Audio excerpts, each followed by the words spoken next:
Alright, so to my knowledge, this is the first video documenting any attempt at a DIY per key RGB backlit keyboard. All I've got here so far is just a single key going there.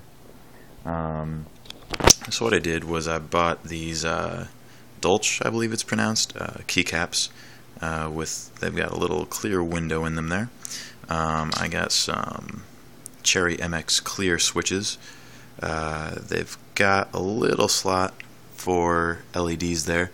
Normally they only fit 3mm, I believe. And you know, the normal most common types of LEDs here are the 5mm, and these do come in RGB. However, 3mm LEDs like this do not come in RGB. So I went ahead and got these 2x5x5mm RGB LEDs. They said they were diffused, and they are, but I expected them to be a lot more diffused than they are. The more diffused they are, the smoother the color looks. So what I've got here is a little prototype, proof of concept. The Arduino's driving it.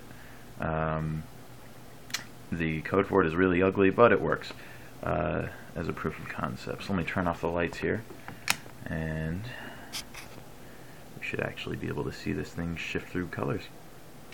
So this is not one of those LEDs that just constantly shifts through colors. You can set it to whatever color you want at any time you want, and you can program anything. You can program the color to do anything. You can give it feedback, you know, all that fun stuff, just like Corsair's newest per key RGB fancy keyboard. So I've got roughly roughly 10 milliamps running through each component of the LED. Now that I think about it, if all the components are on, I'm draining 30 milliamps through the center pin, which I should not be doing that. But in any case, running like it is now, I've got a little IR thermometer here, and you can see it is pretty much room temperature there. It's been running for about half an hour, not hot or anything. So there you go. It's not burning its, if you can see that, it's not burning itself out or anything. That's a D7.5.